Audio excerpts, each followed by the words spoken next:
In Tennessee, we make great automobiles, and we have a fantastic workforce. And whether you're GM or Ford with their new investment in Tennessee, or Nissan or VW or Toyota with the engine plant, what you see is the components that are necessary to build these cars. And removing these standards and making cars more affordable does mean that more people will purchase them, but it also means we're going to have to make more cars to meet that demand, and for Tennessee, that is a great thing. So, you know, I'm just sitting here and I'm thinking, like, we have the biggest auto manufacturers in the world. They're talking about investing billions and they're investing it as we speak, but billions and billions of dollars in our country. Thank you very much. And they're here. They're not like, well, maybe we'll do it. They're doing it because of tariffs, and they're doing it because of maybe they like the president, and we're doing things like this for them, which frankly, no matter who you are, this should be done. And we're doing things like deductibility of interest. When you borrow money to buy a car, you're allowed to deduct it from your income tax. That is a massive tax cut for people that probably are going to be trying to buy that car anyway.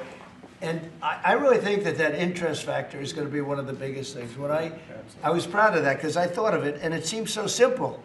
Other people are allowed big interest. If you're a rich person, you're allowed to have big interest deductions for different things you do. But if you're a middle-income person that has to buy a car, you were never entitled to anything. And now you're getting a full interest deduction on the loan. And I think that's going to have one of the biggest impacts. But we're here with companies that are investing tens of billions of dollars in our country as we speak. It's not going to be in 2 years or 3 years. A lot of it's because of the expensing provision in the bill, in the big, beautiful bill. But a miracle is happening in our country. It's a miracle. This is just the auto industry, but we have other industries where it's the same thing. They're building all over our country, and this is a revolution is happening. It's a business revolution. It's a jobs revolution. It's a car revolution. We're bringing back the car industry that was stolen from us because we have people that didn't know what they were doing sitting at this desk. They put the wrong people in because they weren't advised properly. And this is really an incredible thing that's happening. Go ahead, Kevin. Well, thank you, Mr. President. And I think in many respects, pretty much everything that could be said has been, except that I think what Kevin talks about in terms of the cascading economic opportunity from this one single event is just the tip of the iceberg. When you think of all the rules and regulations that you have repealed, I think it's more important, frankly, than the tax cuts. However, in the Working Family Tax Cuts Act, remember we made permanent a lot of really good policy from the first Trump era, not the least of which for small businesses is bonus depreciation. The opportunity to depreciate the year that you purchase an F-150 for your small business or a large truck for your farm. I just think we're going to roll into 2026 and we're going to see an escalation of economic opportunity, the likes of which I probably have never seen. I think nobody's ever seen it, nobody in the world, because there's never been 18 or whatever it ends up being. In 10 months, we have $18 trillion being invested. We never had $1 trillion being invested. And Biden had much less than that. Think of it. He had less than $1 trillion over 4 years. We have $18 trillion in 10 months, and it's actually as of 9 months. So there's never been anything. Eric? Yeah, Mr. President, thank you. And on behalf of the people of the great state of Missouri, who we actually make things from F-15s to F-47s now, thanks to you. We'll be building the F-47 and then F-150s. And those are real jobs, and we make things in Missouri. This is going to go a long way, I think, for making things more affordable for normal people. Nothing could be more American than driving a car on a highway, and this is going to make that more accessible for more people. So thanks for your leadership. Your state's doing a great job. Yeah, well, they love you too. It's a great place. Thank you. Please. Thank you, Mr. President. I'm going to talk to you just a minute from a rural perspective, because these CAFE standards were absolutely unworkable in rural Missouri.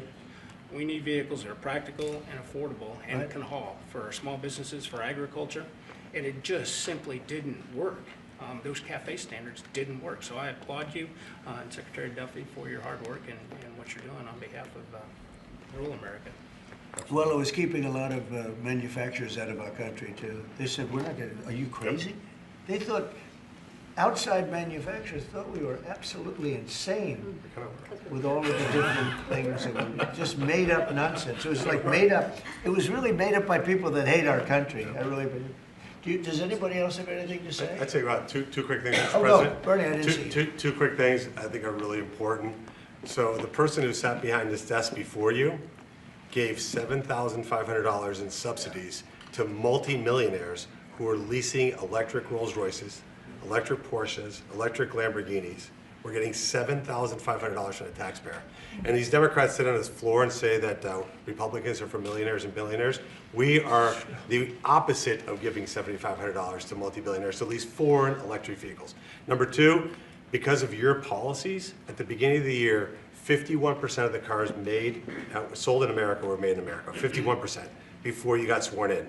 Last month, that number was 57%. We moved it 6 points, which nobody thought would be possible in 4 years. We did it in 10 months.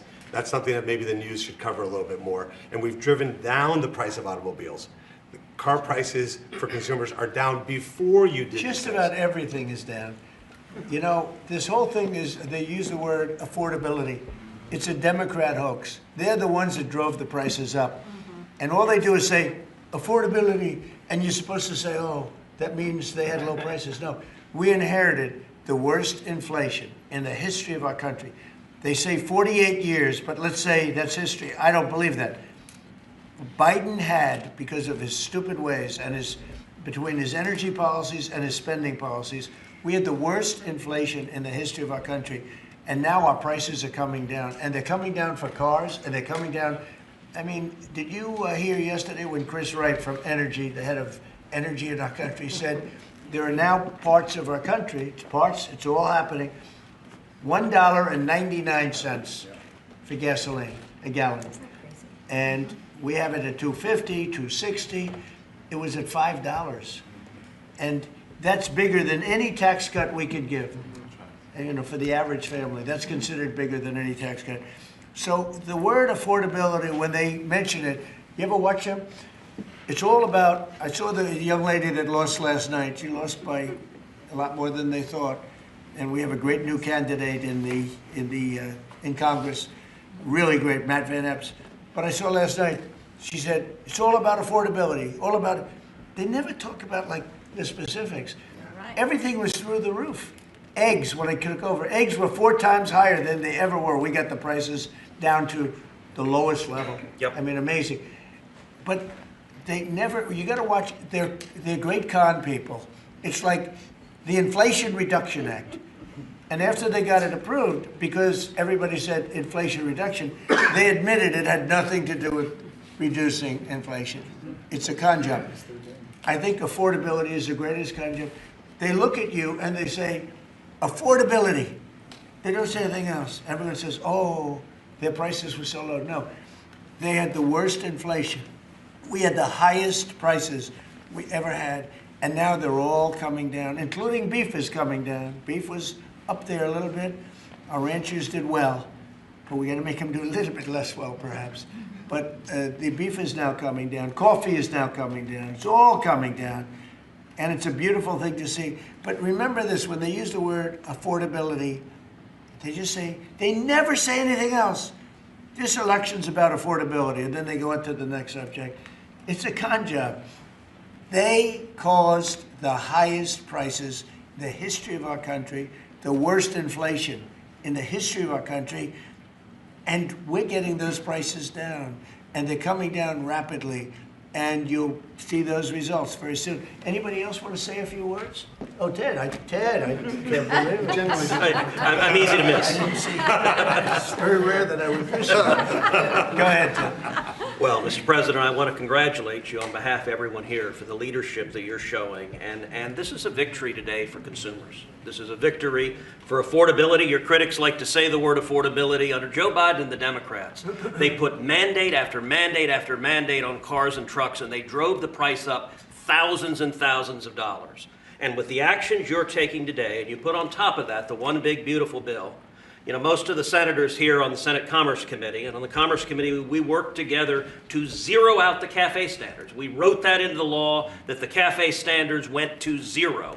What does that mean? It means you can now, as a consumer, buy the car you want. It also means people's lives will be safer, because what these regulations did is they forced cars to be more expensive and made of plastic instead of steel, because you had to make them lighter to comply with these standards, so you'd get in a wreck and people would die. The result of what you're doing, you're literally saving people's lives, and you're making it where families can afford to get a new car. These actions will drop the cost of cars and trucks thousands of dollars. That makes a real difference. And I'll make one final point. You know, about half the members here are car dealers. And I will say my good friend Roger Williams out in the lobby, he tried to sell me a car, which didn't surprise me, but I just want to give props to Mike Kelly. He showed he was savvier because he tried to sell you a car, and you can afford a much nicer car than I can. So well done, Mike. Roger, you just went to the wrong customer. I was $100 cheaper. The thing that Ted just said, it's true, plastic instead of steel, think of that. And people died because of that. The plastic was plastic in an auto accident, and it broke up, and people were shattered because of that crazy deal. But it's a really good point. Go ahead. And Mr. President, I'll tell you, in the Senate Commerce Committee on January 14th, we're going to have a hearing with all of the big three there and Tesla, and the entire hearing is going to focus on how your leadership has reduced the burdens on car makers. That's lowering costs, that's giving consumers more choices, and it's producing more jobs in America. And it's highlighted that's a real record of success. Yeah, well, it's an honor. And, you know, they were going by California. We had like 2 different countries, California and 15 that followed California, because you had 15 states follow California. And the rules from California were just like everything else. That's why people are leaving. That's why it's such a mess. It's got there's a state with such unbelievable potential. But what they did with the car industry is incredible. And that was, you know, the car companies didn't know what to do because they had 2 standards, and you can't build 2 different cars for the same country. And what we're doing today is very big. Would anybody like to say something? Would you like to say something, my friend? I just want to say thank you. Thank you.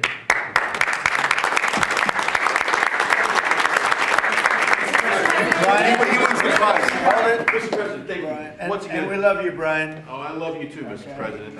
I've always said he's a good man. Well, Go I ahead. appreciate that. I've always said you've tackled the three M's: mortgage, munchkins, and marriage. You've solidified all of those. I'll add motor vehicles to that now.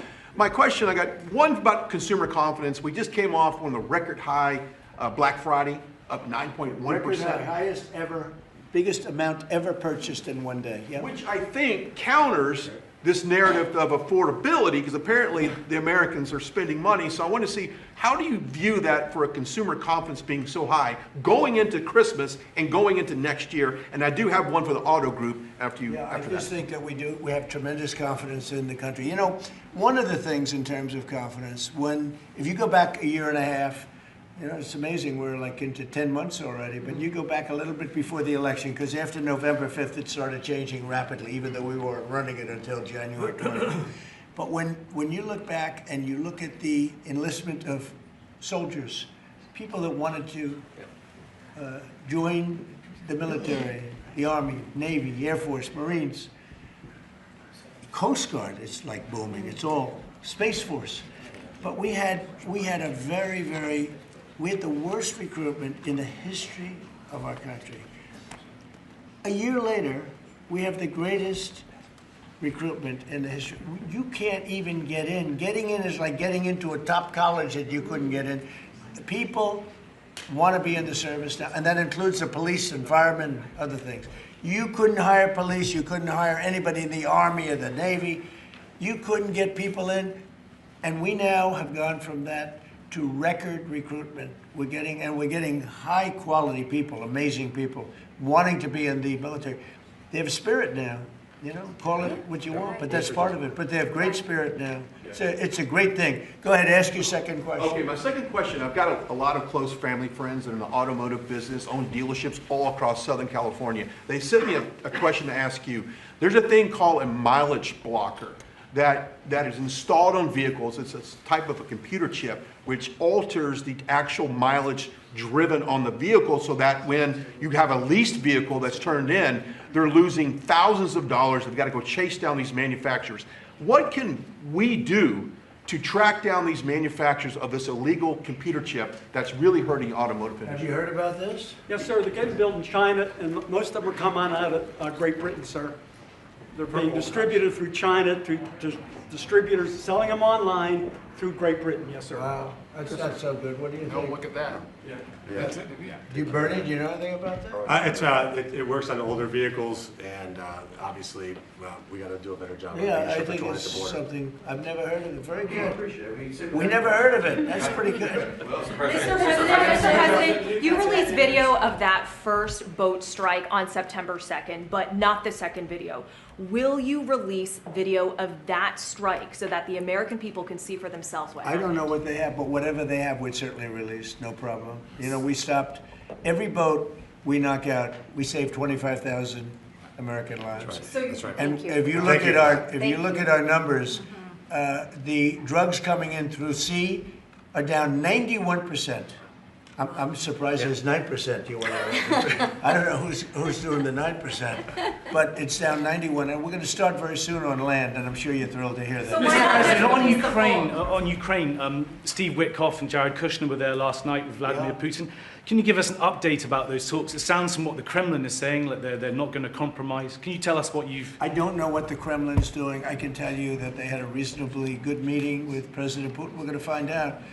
It's a war that should have never been started. It's a war, if I were president, we had a rigged election. If I were president, that war would have never happened. It's a terrible thing. But I thought they had a very good meeting yesterday with President Putin. We'll see what happens. It's, you know, when I was in this office and I talked about no cards, I said, you have no cards. That was the time to settle. I thought that would have been a much better time to settle. But they, in their wisdom, decided not to do that. They have a lot of things against them right now. But you have President Putin had a very good meeting yesterday with Jared Kushner and with Steve Witkoff. What comes out of that meeting, I can't tell you, because it does take two to tango. You know, Ukraine, I think we have something pretty well worked out with them. They're very satisfied, considering. But the sad part is, if I were president, no war would have ever happened. They would have had 100% of their territory. Nothing would have happened. It's a very sad situation. So think of this. Last month, 27,000 soldiers. 27. That's like you take a stadium, a football stadium, not an arena, and you cut it in half.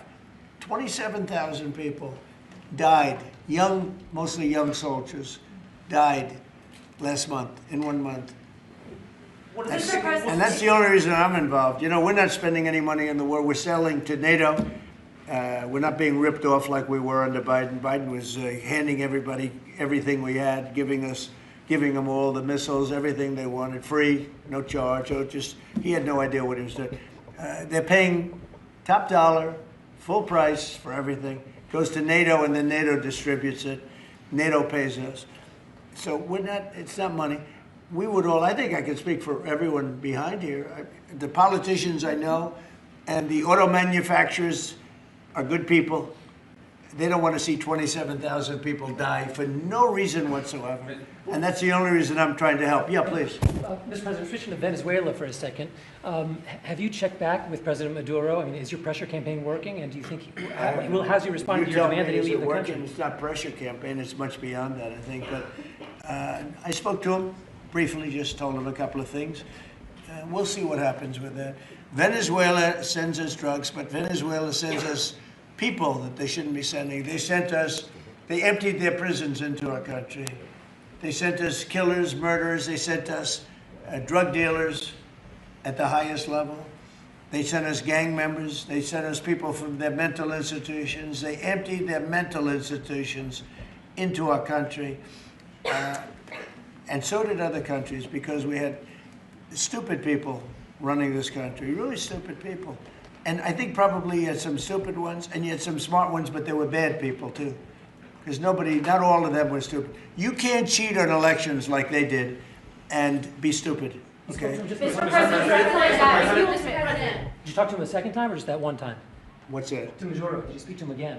No, I didn't. Mr. President, if you do When find. you spoke with Mr. Witkoff and with Mr. Kushner Last night, did they give you the sense that President Putin still wants to end the war, still Yeah, wants to yeah. make peace? He would like to end the war. That was their impression. Now, whether or not, Do you believe him? that was their impression. Their impression was that he would like to see the war ended. I think he'd like to get back to dealing a more normal life. I think he'd like to be trading with the United States of America, frankly, instead of, losing thousands of soldiers a week. But their impression was very strongly that he'd like to make a deal. We'll see what happens. Mr. President, if the boat strikes, if it is found that survivors were actually killed while clinging onto that boat, should Secretary Hegseth, Admiral Bradley, or others be punished? I think you're going to find that this is war, that these people were killing our people by the millions, actually, if you look over a few years. I think last year we lost close to 300,000 people were killed. That's not mentioning all the families. Have you seen what happens with the families of not only the people killed, the people that are trying to get their son or their daughter off of this poison that they've been fed?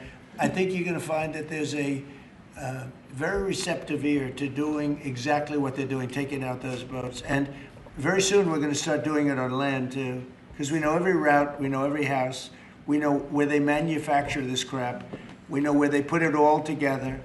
And I think you're going to see it very soon on land also. Yeah, please. So to be clear, you support the decision to kill survivors after the initial No, I strike? support the decision to knock out the boats. And whoever is piloting those boats, most of them are gone.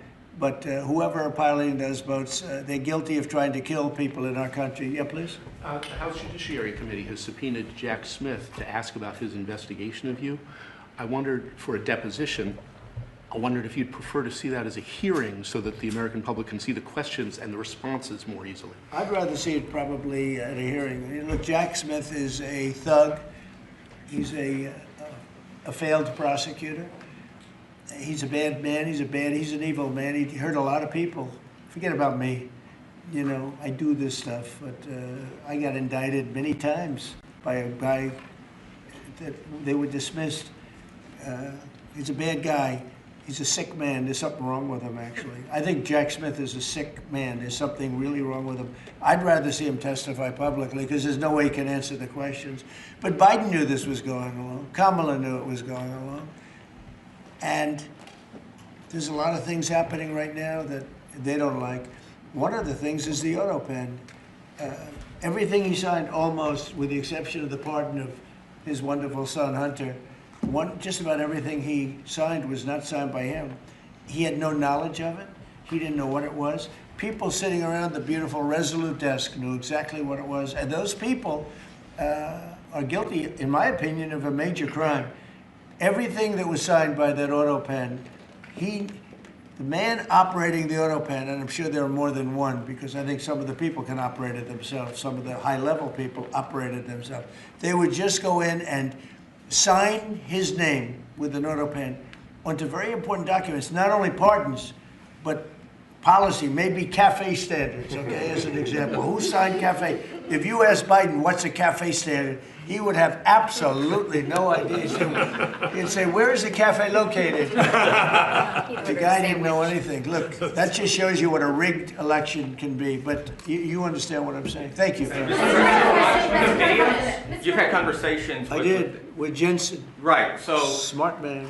In your conversations with him, have you kind of given a sense of where you are with export controls and the types of chips that NVIDIA can give to China? Sure, he knows very well. He's done an amazing job. NVIDIA, very good. Yeah. Mr. President, when do you expect for phase 2 of the Gaza peace plan to be implemented? And Well, it's going along well. They had a problem today, I understand, with a bomb that went off and hurt some people pretty badly, probably killed some people. They're telling me it just happened. But it's going on very. We have peace in the Middle East. People don't realize it. We have tremendous support. 59 countries. There's tremendous support. But phase 2 is moving along. Yeah, it's going to happen pretty soon. Mr. President, did you speak with House Republican leadership about your decision to pardon Congressman Henry Cuellar? And are you concerned that you made a vulnerable Democrat perhaps less vulnerable with that decision? It didn't matter. He's a respected person. He was treated very badly because he said that people should not be allowed to pour into our country. And he was right. He didn't like open borders. He was on the border. You know, he represents a very respected man. He represents the people on the border, and he saw what was happening. And as soon as he made that statement, I then said, I'll bet he gets indicted.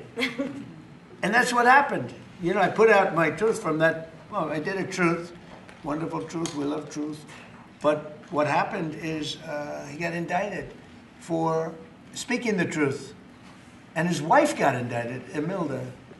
And that's sort of a first. Usually they leave the wives alone, right? Don't they, Congressman? Typically they indict somebody, put him in jail for the rest of his life, but the wife can just sit home and cry, or she'll find a new man. You know? A lot of times they find a new man that makes them much happier. In fact, a lot of times they like that man better than the one that's in jail. Mr. President, thank you.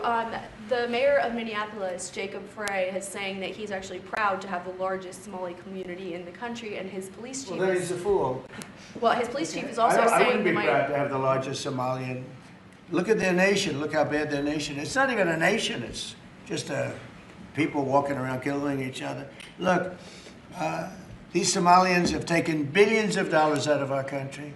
They've taken billions and billions of dollars. They have a representative, Ilhan Omar, who they say married her brother. It's a fraud.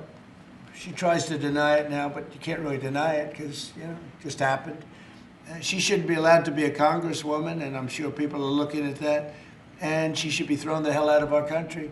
And most of those people, they have destroyed Minnesota, okay? Minnesota, you have an incompetent governor. You have a crooked governor. He's crooked as hell, but he's incompetent. Waltz he should be ashamed. That beautiful land, that beautiful state, it's a hellhole right now. And the Somalians should be out of here. They've destroyed our country. And all they do is complain, complain, complain. You have her.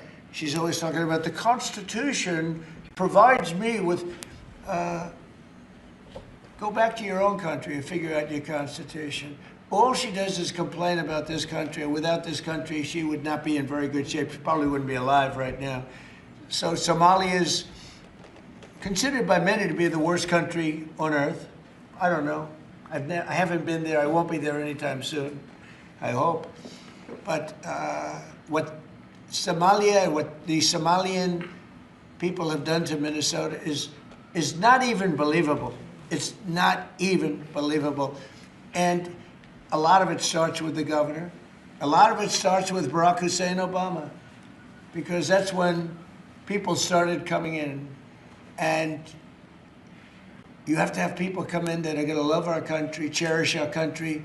They want to kiss our country goodnight. They talk about our country. We want them to pray for our country. This is not the people living in Minnesota.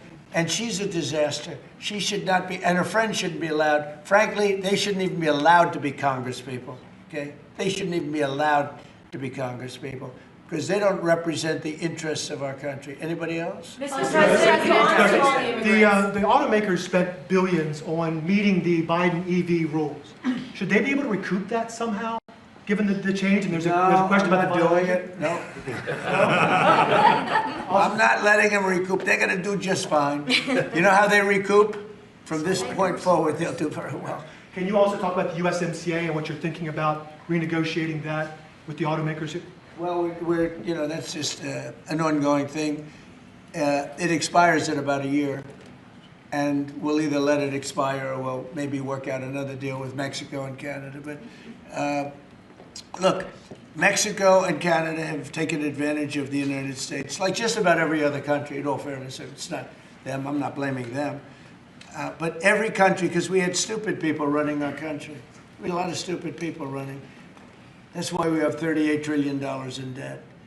But the beautiful thing about the tariffs is we'll start paying off that debt. The money coming in, they're finding money in our country now that they never knew existed. The other day, $30 billion. Where did it come from? I said, why don't you check the tariff shelf?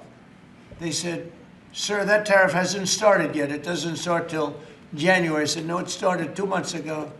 They called back, sir, you're right, it was from tariffs. No, we have a whole different country. I hope the Supreme Court I pray that the Supreme Court understands the importance of the sensible, really, I mean, this would be country threatening if something happened with regard to that. You know, the people that brought that case are bad people. They're very bad people. They hate our country. They represent foreign countries, including China, but they represent, and China's paying us a lot of money now in tariffs, but they represent people that really don't like our country much. And I know some of them, and they're scum. In my opinion, they're scum. They're absolute scum. And they're not suing for any good reason. They're just suing to see if they can stop it, because they make money if this country does badly. You know? So, but we're taking in trillions of dollars. We're stopping wars. We have great national security because of tariffs. And then to think that we have to even go and justify this. The reason a lot of these people, I can tell you this, maybe we would have had the political people, we wouldn't have these people without tariffs. The people that are up here from Stellantis and Ford and General Motors, great companies, including this gentleman, they wouldn't be here today if we didn't have tariffs. They'd be building their plants in Mexico and other places. They're leaving Mexico and they're leaving Canada. They're leaving because they ripped off our country. They took our businesses away from us. And now, because of tariffs, they're all coming back. So it's a great thing. Thank you very much, everybody. Mr. President, you call Somalians garbage. What about saying thank you guys? Thank you, Cameron. Thank you. Thank you guys.